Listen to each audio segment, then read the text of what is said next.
गुज़िश्ता lecture में हमने Biot-Savart law को इस्तेमाल करना सीखा और एक एग्जांपल भी आप लोगों को करवाई थी कि कैसे हम बायोट-सेवर्ट लॉ को एक स्टेट करंट कैरिंग वायर के लिए इस्तेमाल कर सकते हैं।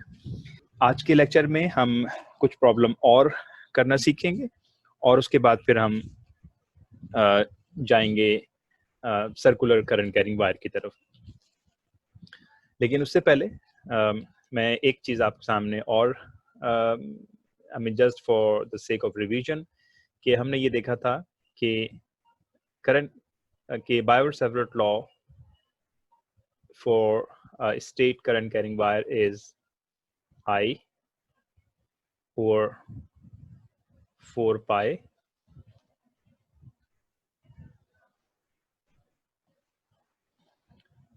rho cos alpha 2 cos alpha 1 and unit vector a phi। इसमें रॉ की बात मैं कर चुका था जो कि परपेंडिकुलर डिस्टेंस है from current carrying wire to the point. Alpha 1 और अल्फा 2 के बारे में भी हम डिस्कस कर चुके हैं कि इसमें आपने ये ख्याल रखना है कि which one is exterior and which one is interior। ये एक पॉइंट है जिसको हमने डिस्कस करना था, तो मैं इसके बारे में मुख्तसर तौर पर बताते हुए प्रॉब्लम की तरफ चलते हैं।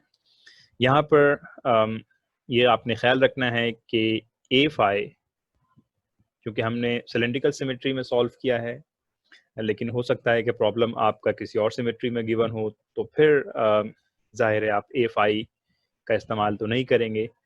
अगर कार्टेशियन में है तो फिर आपको ए एक्स ए वाई या ए जेड का इस्तेमाल करना होगा, या अगर इसी तरह से स्फेरिकल कोऑर्डिनेट में आपको प्रॉब्लम गिवन है तो फिर ए आर ए थीटा और ए फाई का इस्तेमाल करना होगा। तो उसके लिए एक जनरल फार्मूला है which is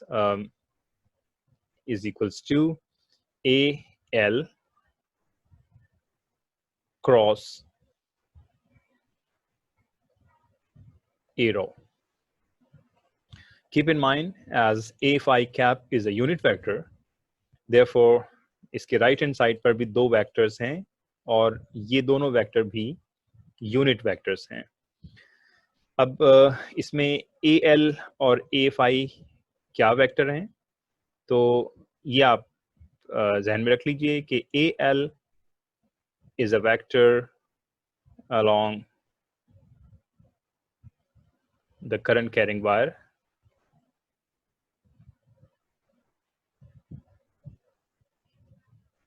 or the current element,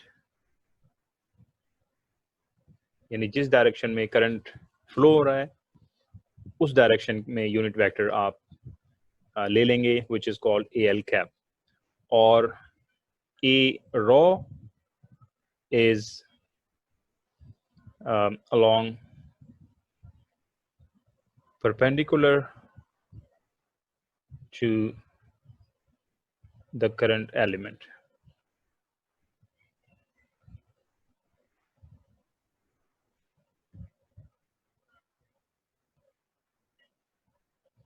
इन चीज़ का आपको ख्याल रखना होगा।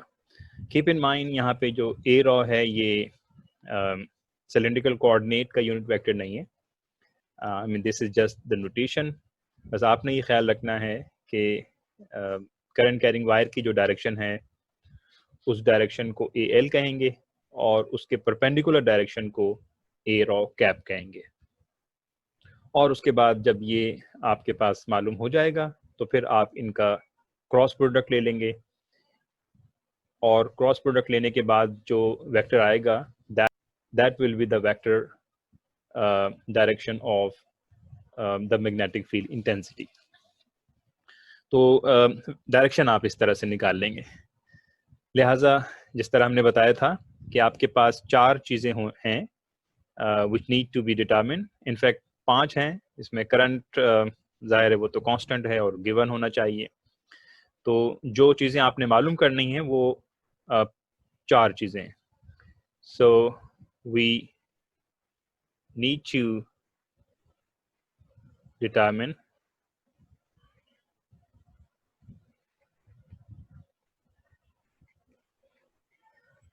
four elements. कौन कौन से? First आप raw निकालेंगे, which is perpendicular distance from current carrying wire to the point. Cos alpha 1, cos alpha 2, ये 3 पैरामीटर्स हो गए. And direction of and the direction of magnetic field intensity. तो चलिए अब हम प्रॉब्लम पे चलते हैं. This is a book of elements of electromagnetic theory. And ये जो हम प्रॉब्लम कर रहे थे लास्ट टाइम वो इसमें प्रैक्टिस एक्सरसाइज के प्रॉब्लम्स हैं, जिसमें सबसे पहले practice exercise 7.1.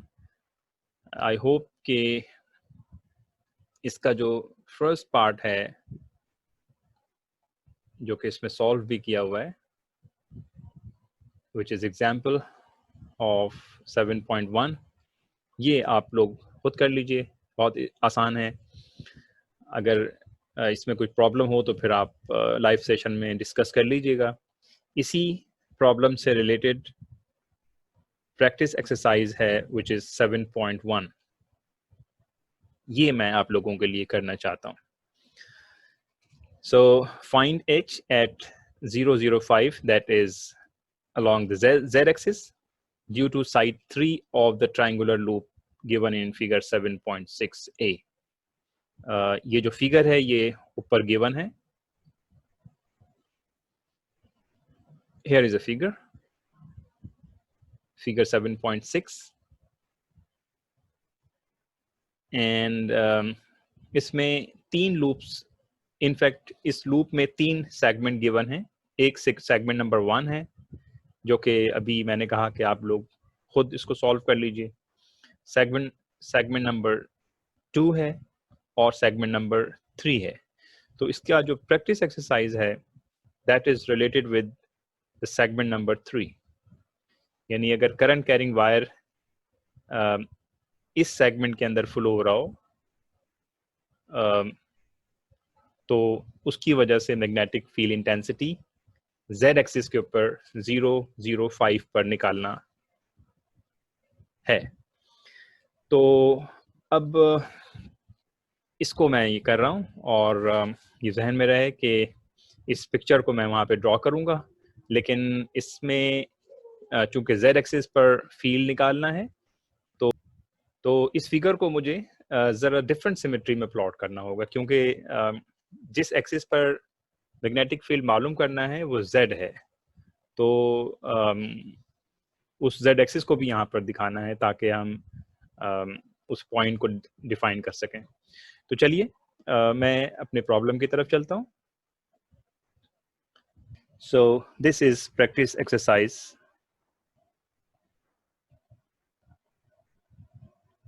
7.1.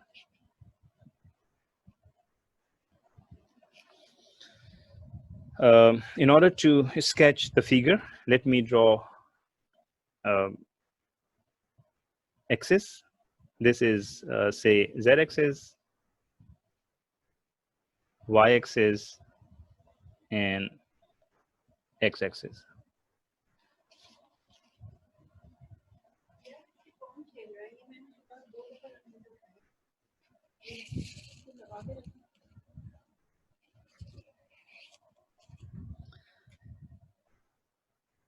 So this point is called P, has a coordinate is 0, 0, 5.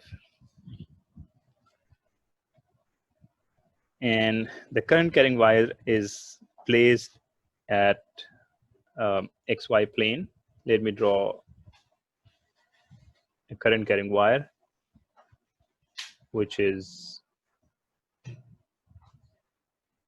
here, and the current is moving toward the origin.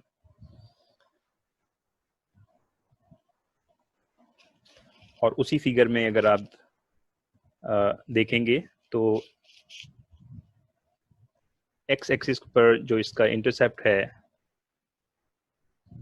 वो है 1, that is x is equals to 1, और y एक्सिस के ऊपर भी जो इसका इंटरसेप्ट है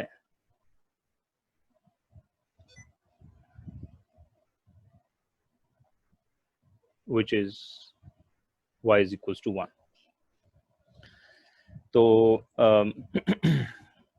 इसका मतलब ये हुआ कि हम यहाँ से इस ओरिजिन से, दिस इज ओरिजिन, और यहाँ तक का जो डिस्टेंस है हम डिफाइन कर सकते हैं, which is because z axis के ऊपर ओरिजिन से लेकर इस p तक का जो डिस्टेंस है वो 5 है। और सबसे फर्स्ट स्टेप में क्या किया जाता है कि जिस पॉइंट पर फील्ड निकालना है, सो दिस इज द पॉइंट, वहाँ पर फील्ड निकालना चाहते हैं, तो इसको आप कनेक्ट कर देते हैं वायर के दोनों एंड के साथ। तो एक एंड के साथ तो ये ऑलरेडी आपको कनेक्टेड नजर आ रहा है, तो चलिए दूसरे एंड के साथ भी इसको कनेक्ट कर दिया जाए। दिस इज, और इस लिहाज से ये एक ट्रायंगल फॉर्म हो जाएगी। Let's we call this is the triangle, this is point O, इसको मैं A कह देता हूं, और ये तो पॉइंट P है। ओके, तो अगर मैं बायवर्ट-सेवर्ट लॉ की जनरल इक्वेशन की तरफ जाऊं जो हमने ड्राइव किया था, which is I 4 pi rho cos alpha 2 minus cos alpha 1 into a phi cap। अब इसमें जैसा कि आप जानते हैं कि हमें 4 एलिमेंट्स मालूम करना होता है। उसमें एक रॉ है, एक अल्फा 1 है, एक अल्फा 2 है, और एक उसका यूनिट वेक्टर है जो कि मैग्नेटिक फील्ड की डायरेक्शन को रिप्रेजेंट करेगा। अब यहाँ से अगर रॉ देखा जाए तो इस करंट कैरिंग वायर से जो परपेंडिकुलर डिस्टेंस है, because this current carrying wire is located on xy plane, तो इसका परपेंडिकुलर डिस्टेंस ये z एक्सिस के ऊपर 5 बनता है, तो रॉ तो 5 हो जाएगा, और करंट की वैल्यू ऑलरेडी गिवन है, जैसा कि मैंने कहा कि ये कांस्टेंट होती है, which is 10 ampere. So in order to find alpha 1 and alpha 2, उसके लिए मैंने आप लोगों को एक हिंट दिया था कि इसके लिए आप डिफाइन पहले चेक करेंगे कि करंट कैरिंग वायर के अंदर करंट की डायरेक्शन क्या है, और करंट की डायरेक्शन जब आप मालूम कर लेंगे तो फिर आप इनिशियल पॉइंट और फाइनल पॉइंट भी डिफाइन कर सकेंगे। सो इस पॉइंट को मैं इनिशियल पॉइंट कहूँगा, और इस पॉइंट पर अल्फा 1 डिफाइन किया जाएगा, और जहन में रहे कि ये जो अल्फा 1 है ये एक्सटीरियर एंगल होगा, और इस पॉइंट के ऊपर, I mean this is the terminal point of the current carrying wire,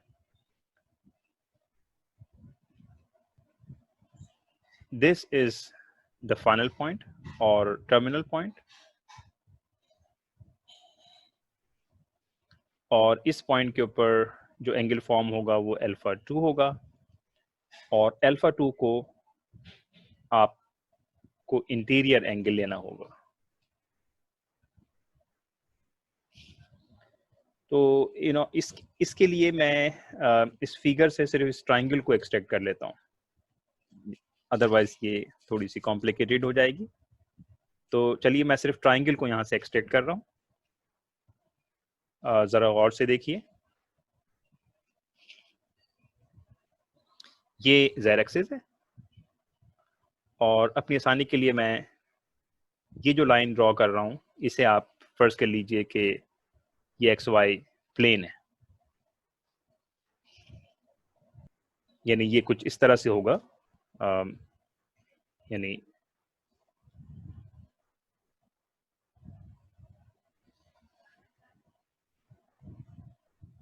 लेकिन मैं सिर्फ एक लाइन से इसको रिप्रेजेंट कर रहा हूँ। और दिस इज द ओरिजिन, ये जेड एक्सिस पर पॉइंट P है और ये जो पॉइंट है एक्स वाई प्लेन के ऊपर, दिस इज 1 1 एंड 0। और करंट की जो डायरेक्शन है वो ये है। चलिए मैं अपनी और सहूलत के लिए इसको भी रेड से बना दूं जिस तरह से मैंने पहले बनाया।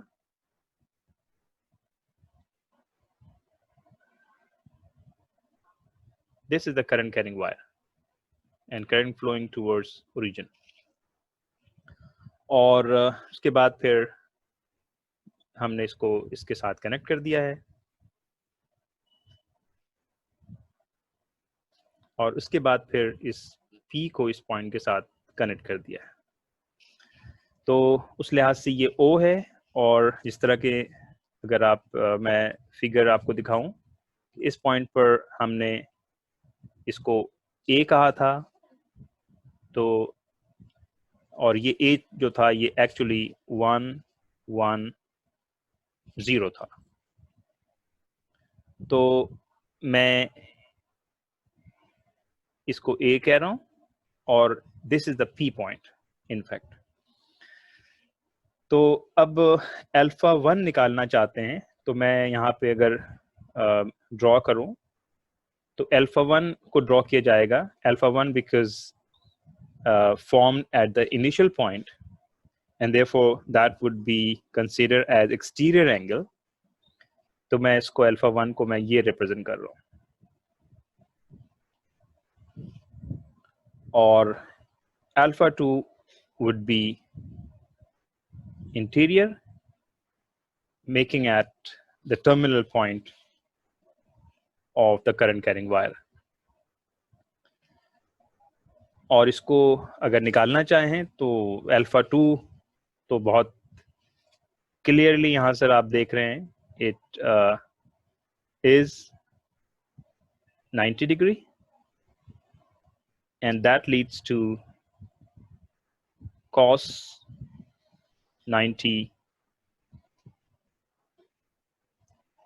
cos alpha 2 is equals to 0।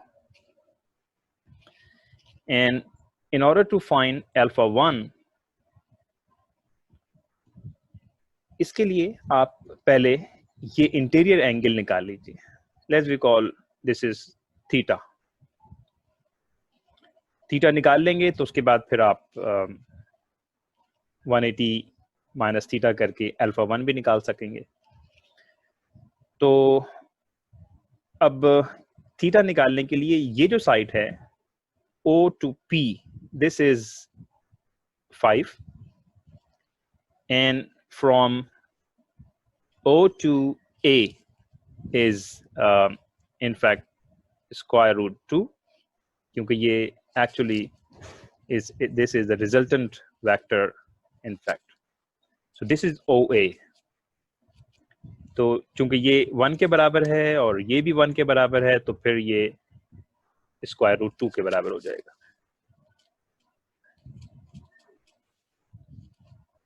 So theta निकालने के लिए क्या करना चाहिए? लेट्स कंसीडर, आप कोई भी ट्रिग्नोमेट्रिक रेशियो इस्तेमाल कर सकते हैं। मैं यहाँ पर tan थीटा इस्तेमाल कर रहा हूँ जो कि आप जानते हैं कि बराबर होता है परपेंडिकुलर और base. So this is a perpendicular which is 5 and this is base which is square root. तो ये हो जाएगा 5 और स्क्वायर रूट, और इसको जब आप सॉल्व करेंगे so that leads to theta is equals to 74.204, and therefore alpha 1 can be determined through 180 minus theta. इसमें से 180 माइनस कर दें तो आपके पास इसका रिजल्ट आ जाएगा which is 105.795. ये थर्ड डेसिमल में हो सकता है कि इस रिजल्ट में और आपकी कैलकुलेशन में कुछ फर्क हो, लेकिन उससे कोई बहुत ज्यादा हमारे रिजल्ट के ऊपर फर्क नहीं पड़ेगा. Anyways, therefore cos alpha 1 अगर निकालें so cos alpha 1 would be minus 0.272.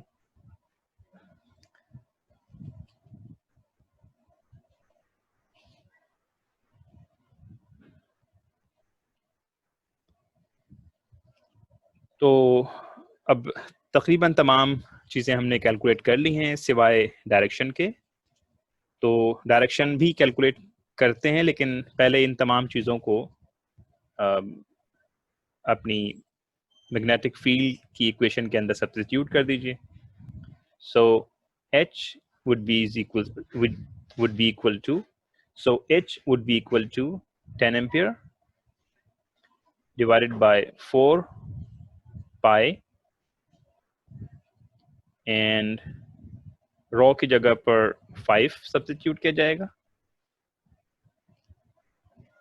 cos alpha 2 की जगह पर मैं 0 सब्स्टिट्यूट कर रहा हूँ माइनस, एंड cos alpha 1 बराबर है minus 0.272 and a phi cap अभी हम निकालना चाहेंगे. सो इसको भी आप अगर सिंप्लीफाई कर लें देन यू विल हैव एक सॉल्व करके एक नंबर आ जाएगा. मैं इसको भी डायरेक्ट लिख रहा हूँ 0.043 a phi cap. तो ये एक इक्वेशन है. Let we call equation number. से पहले अगर कोई इक्वेशन नंबर नहीं दी हुई तो फिर इसको आप इक्वेशन नंबर 1 दे दीजिए. And now let's determine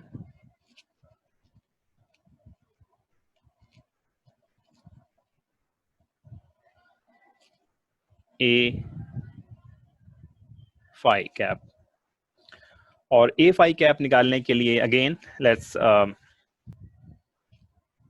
moves to the equation which is a phi cap is equals to al cap cross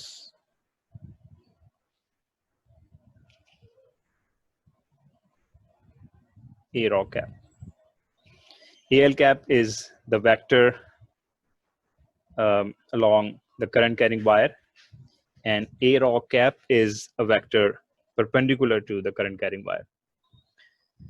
तो अब अगर मैं आपको दोबारा से फिगर की तरफ ले जाऊं तो यहाँ पर अगर आप ये देखिए, बल्कि चलें हम इनिशियल फिगर की तरफ जाएं. सो this is the red colour corresponds to a current carrying wire. तो इसकी डायरेक्शन का जो यूनिट वेक्टर होगा वो एक्चुअली AL कैप से रिप्रेजेंट किया जाएगा.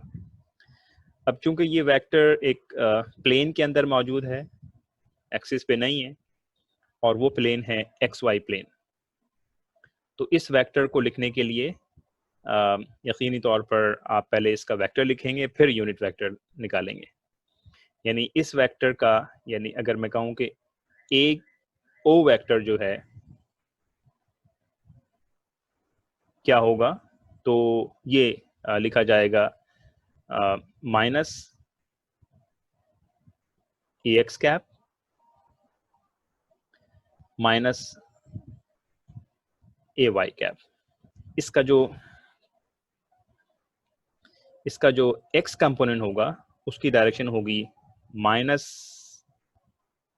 एक्स एक्सिस की तरफ, और इसका जो वाई कंपोनेंट होगा उसकी डायरेक्शन होगी माइनस वाई एक्सिस की तरफ।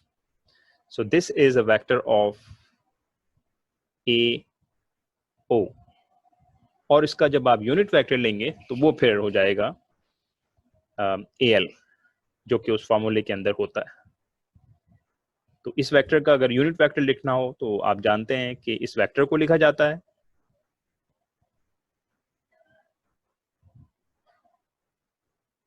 और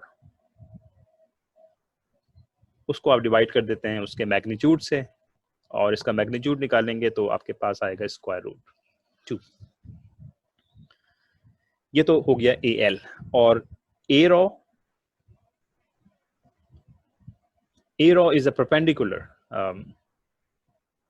तो ये वेक्टर चूंकि एक्स वाई प्लेन पे है तो इसका परपेंडिकुलर वेक्टर यकीनन जेड डायरेक्शन में होना चाहिए, और जेड डायरेक्शन का मतलब ये हुआ कि दैट इज जेड कैप। तो ये जो चीज़ है ये मैं ले जा रहा हूँ अपने उस इक्वेशन की तरफ जिसके लिए मुझे ए फाई निकालना है। यहां पर मैं इनकी वैल्यू को सब्स्टिट्यूट कर रहा हूं, तो ए एल हो जाएगा minus a x cap minus A Y cap square root 2 cross A Z cap, और -1 और स्क्वायर रूट 2 को बाहर निकाल लिया जाए तो ये होगा A x cap minus A Y cap cross A Z cap. अब इसका क्रॉस प्रोडक्ट लेना है। एक तरीका डिटरमिनेंट का है और एक तरीका, चूंकि ये 2 डायमेंशनल वेक्टर है, ये एक 1 डायमेंशनल है यहाँ पर, तो आप इसे डायरेक्ट भी कर सकते हैं। और डायरेक्ट करने के लिए मैंने आपको बताया था कि आप जो साइक्लिक मेथड है वो इस्तेमाल क्या करें, गलती के चांसेस कम हो जाएंगे। यानी A x cap A Y cap और ए जेड कैप। अगर आप सेम डायरेक्शन के अंदर दो वेक्टर का क्रॉस प्रोडक्ट करेंगे तो उनका जो क्रॉस प्रोडक्ट है वो थर्ड वेक्टर पॉजिटिव साइन के साथ आएगा। लेकिन जैसे ही आप अगर ऑपोजिट डायरेक्शन में मूव करेंगे तो उनका क्रॉस प्रोडक्ट थर्ड वेक्टर होगा लेकिन नेगेटिव साइन के साथ। तो अब ये देखिए ए एक्स कैप को ए जेड कैप के साथ मल्टीप्लाई करना है आपने, इनफैक्ट क्रॉस प्रोडक्ट लेना है। यानी ए एक्स कैप को ए जेड के साथ करना है तो इसका जो क्रॉस प्रोडक्ट है वो माइनस के साथ आना चाहिए। तो मैं लिख रहा हूं कि माइनस ए वाई कैप और A Y cap cross A Z cap को करेंगे तो फिर थर्ड वेक्टर आएगा जो कि सेम डायरेक्शन में है, तो फिर साइन पॉजिटिव रहेगा। लेकिन सॉरी, ये नेगेटिव साइन तो हमने बाहर निकाल लिया है, तो फिर ये पॉजिटिव हो जाएगा और ए एक्स को जब ए जेड से किया तो माइनस ए वाई हो गया और ये हो जाएगा आपके पास AY cross AZ is equals to positive AX cap. Okay, so this is AFI cap. और माइनस साइन को भी अगर मैं अंदर इनकॉर्पोरेट कर दूं, so this would be AY cap minus AX cap. तो चलिए इक्वेशन नंबर 1 की तरफ दोबारा चलते हैं और इक्वेशन है आपके पास ये वाली, H vector is equals to 0.043 A phi cap. इसकी जगह पर मैं A phi cap सब्स्टिट्यूट कर रहा हूं।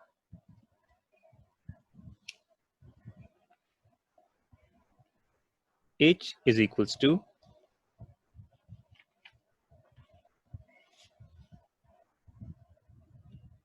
0.043 1 over square root 2 and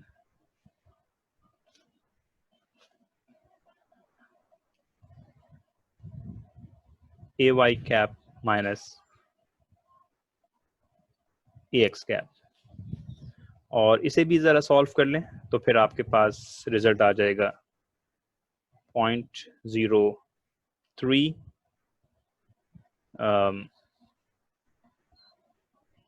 0 multiplied by AY cap minus AX cap। हो सकता है कि आपके पास थर्ड डेसिमल में कुछ और नंबर हो,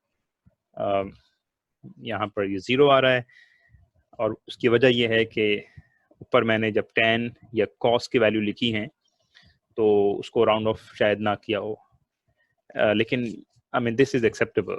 अगर 0.030 है या 0.035 है, you know, this is the acceptable number.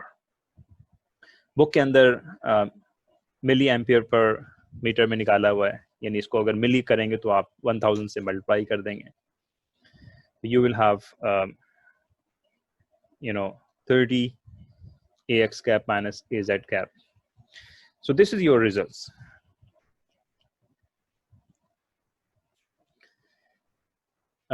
एक प्रॉब्लम और देखते हैं, which is practice exercise 7.2, and this is the problem. The positive y-axis, which is semi-infinite line with respect to the origin, carries a filamentary current of 2 ampere in the minus AY cap. I mean y-axis पर origin की तरफ current carrying wire की direction है। Assume it is a part of a long circuit. Find H at the following points. इसके दो part हैं, मैं इस वक्त A कर रहा हूँ और उसके बाद हम B की तरफ आएंगे, या आप खुद ही अटेम्प्ट करें, मैं B के लिए कुछ हिंट आप लोगों को दे दूंगा। तो इस पॉइंट के ऊपर मैग्नेटिक फील्ड निकालना है जबकि current carrying wire is placed along y-axis and the direction of currents is towards the origin over the y-axis. तो चलिए, this is practice exercise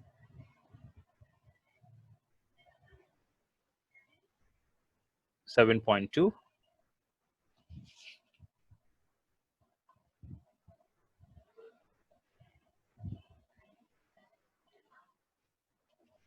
Find H at 2, 3 and 0. That means ये जो point है ये x y plane के ऊपर form होगा।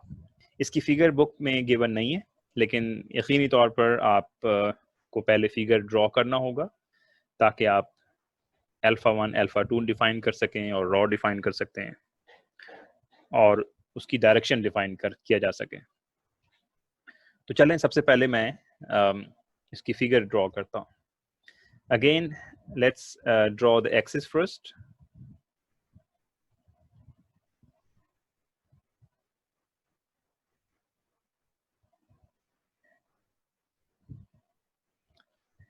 Say this is x-axis, y-axis, and z-axis.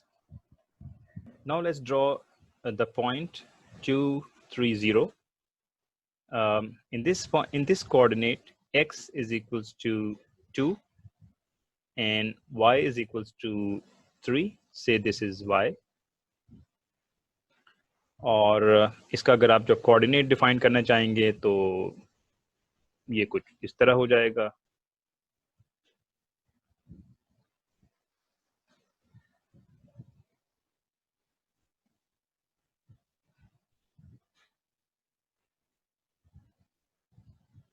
This is coordinate of 2, 3, and 0.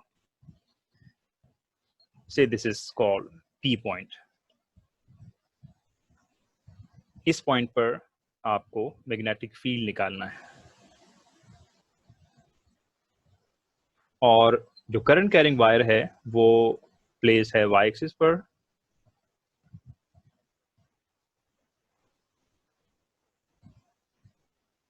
And से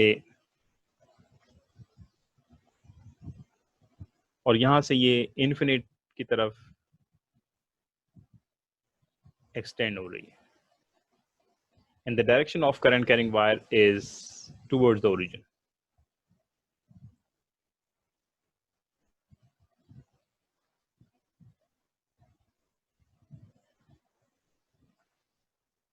So this is origin and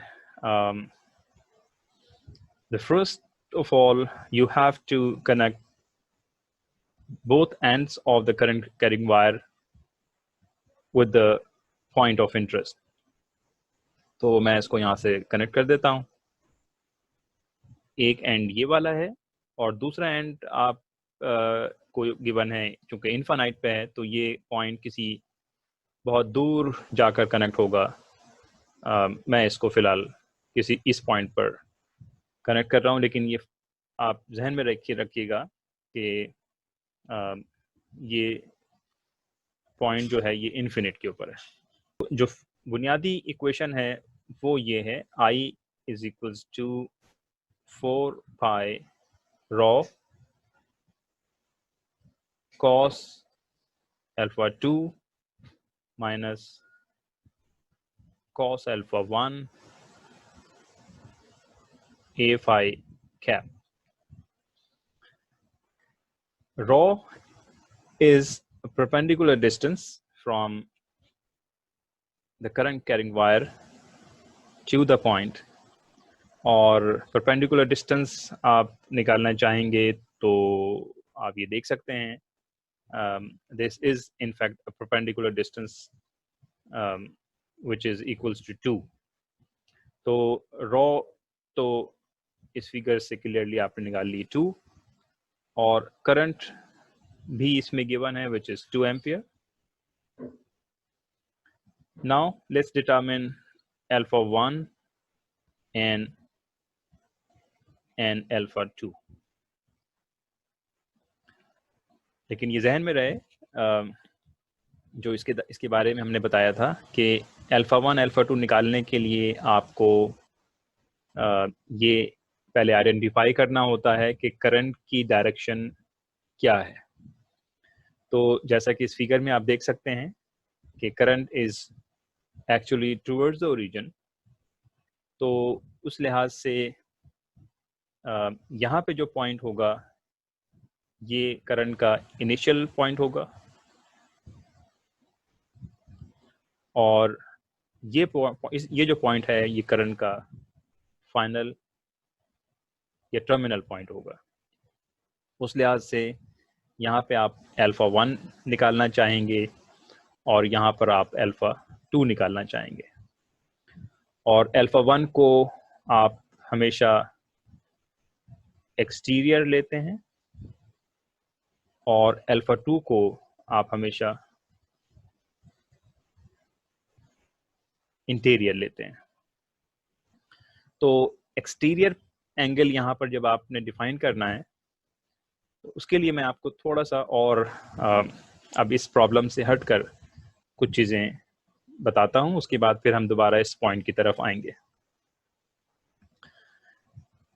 देखिए, अगर आपके पास एक वायर है, लेट्स से हियर, और मैं ये कहता हूँ कि ये एक पॉइंट P है, let's define the angle between this line and that line. तो आप कहेंगे कि भाई एक एंगल ये वाला है, let's suppose this is interior angle, और एक एक्सटीरियर एंगल भी बनेगा।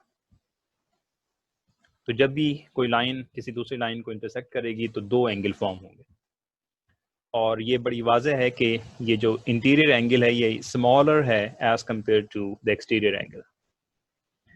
लेकिन अब इसी पॉइंट को अगर मैं ज़रा सा और आगे कनेक्ट करके एंगल डिटरमिन करना चाहूँ तो यहाँ पर भी बड़ी आसानी है कि this would be interior and that would be exterior. लेकिन इन दोनों में फ़र्क क्या है?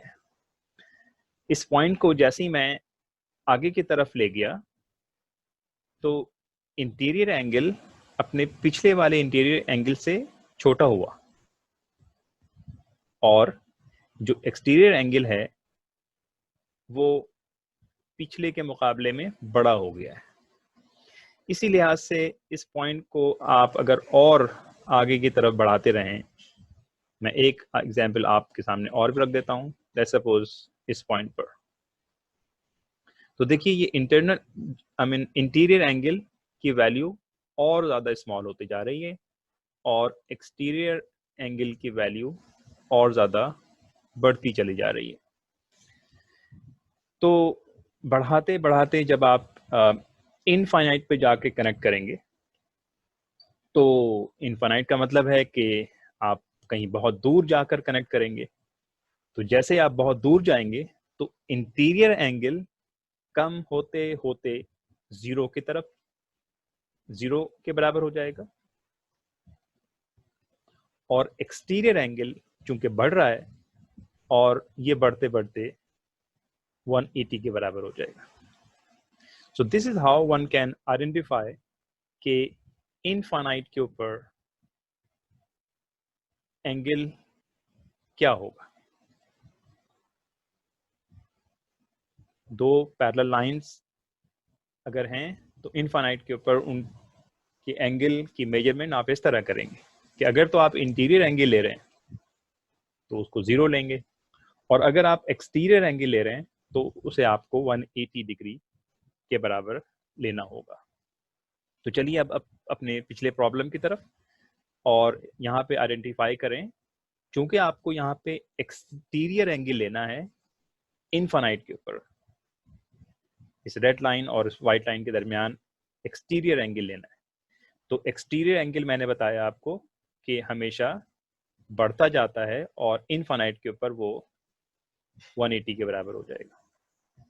लेकिन अगर इंटीरियर लेना होता तो आप उसे जीरो के बराबर लेते। तो अल्फा तो बराबर हो गया 180 डिग्री। अब अल्फा 2 जो कि इंटीरियर है वो कुछ इस तरह से होगा, इसे हमें निकालना होगा, और इसके लिए मैं ये ट्राइंगल कंसीडर कर रहा हूँ ओ पी, और इस पॉइंट को भी एक पॉइंट कर दीजिए, let's say this is called b. इस ट्राइंगल से हम अल्फा 2 की वैल्यू निकाल सकेंगे। तो मैं इस ट्राइंगल को अगर अलग से ड्रॉ करूं, लेकिन चलें आप इसी जगह पे ही अल्फा 2 की वैल्यू निकाल लीजिए। क्या हो जाएगा, इनफैक्ट चलें कॉस अल्फा 2 की वैल्यू निकाल लीजिए, क्योंकि आपको बाद में कॉस अप्लाई तो करना है। तो कॉस अगर आप करेंगे अप्लाई, तो कॉस अल्फा 2 बराबर होता है base over hypotenuse. So this is perpendicular. तो ये जो लाइन है, इसको जब आप सॉल्व करेंगे तो you will have square of 2, square of 3, that would be um, square root of 13. So cos alpha 2 would be equal to base over hypotenuse. So this would be 3 or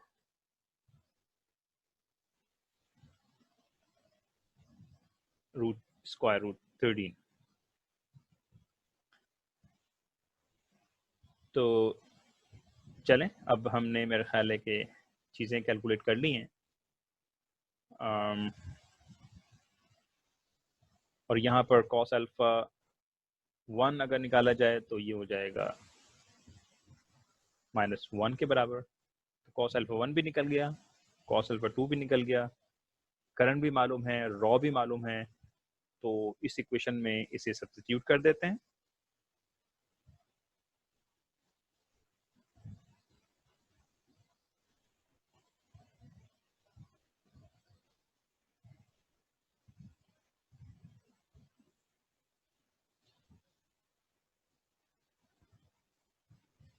H is equals to 2 ampere 4 pi, raw की जगह पर 2 substitute कर रहे हैं। cos alpha 2 की जगह पर substitute किया जाएगा 3 और स्क्वायर रूट 13 एंड माइनस, और cos अल्फा 1 चूँकि -1 के बराबर है तो ये -1 हो जाएगा। And the direction of magnetic field is AFI, जिसको हम निकालेंगे। इसे अगर आप सॉल्व कर लें, so this will be 2 over 8 pi and 3 root 13 plus A phi cap and 2 8 pi. This would be 1.832, और उसके बाद फिर आप जब इसको सॉल्व करेंगे you will have 0.146 A phi cap. That we call equation number 1. So now let's determine the direction of magnetic field, which is defined as A phi AL cap cross A rho cap, and AL is a unit vector along a current carrying wire, and because the current is flowing towards the origin, that means along the negative y-axis, therefore AL जो है वो हो जाएगा -AY minus AY cap, and A rho is perpendicular to to the current carrying wire, और वो हो जाएगा आपके पास AX cap. अब आप ये भी कह सकते हैं कि परपेंडिकुलर यूनिट वेक्टर तो AZ भी हो सकता है, तो बात दुरुस्त है, AZ भी हो सकता है, लेकिन चूंकि हमारा point of interest x y plane के ऊपर है, लिहाजा आपको परपेंडिकुलर वेक्टर की दो पॉसिबिलिटी में से सिर्फ एक पॉसिबल यूनिट वेक्टर को चूज करना होगा। हाँ, अगर हमारा पॉइंट ऑफ इंटरेस्ट z पे होता तो फिर हम z एक्सिस की तरफ जाते। तो यहाँ पर आप ए एक्स कैप ही लेंगे और ये पॉजिटिव डायरेक्शन में होगा, लिहाजा A phi cap is equals to minus A Y cap cross A x cap, और जब आप इसका क्रॉस प्रोडक्ट लेंगे उसी साइक्लिक तरीके से आप इसका क्रॉस प्रोडक्ट लीजिए, तो इसका क्रॉस प्रोडक्ट आएगा माइनस ए जेड, और एक माइनस यहाँ पहले से मौजूद है तो ये हो जाएगा plus A Z cap. Therefore, our equation number 1 would be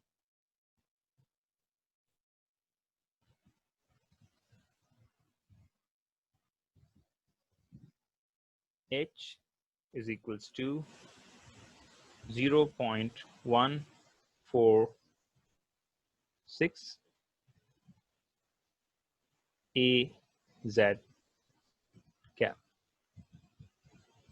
So this is our result. अब इसमें इसका जो सेकंड पार्ट है उसकी फिगर मैंने व्हाट्सएप ग्रुप के ऊपर दे दी है। आप इसी तरीके से वहाँ पर इसी लॉजिक को इस्तेमाल करते हुए उसे सॉल्व करने की कोशिश करें, और अगर किसी जगह पर प्रॉब्लम फेस करें तो फिर लाइव सेशन के अंदर आप अपने सवालात हमसे ज़रूर कीजिएगा ताकि ये आइडिया आप लोगों का बिल्कुल क्लियर हो जाए। अब आपके लिए सजेशन ये है कि इसमें एग्जाम्पल और प्रैक्टिस एक्सरसाइज में जितनी प्रॉब्लम्स गिवन हैं related with the straight current carrying wire वो आप अटेम्प्ट करें, और किसी जगह पे डिस्कशन अगर रिक्वायर्ड हो तो लाइव सेशन के अंदर आप इसको सॉल्व कर लीजिएगा।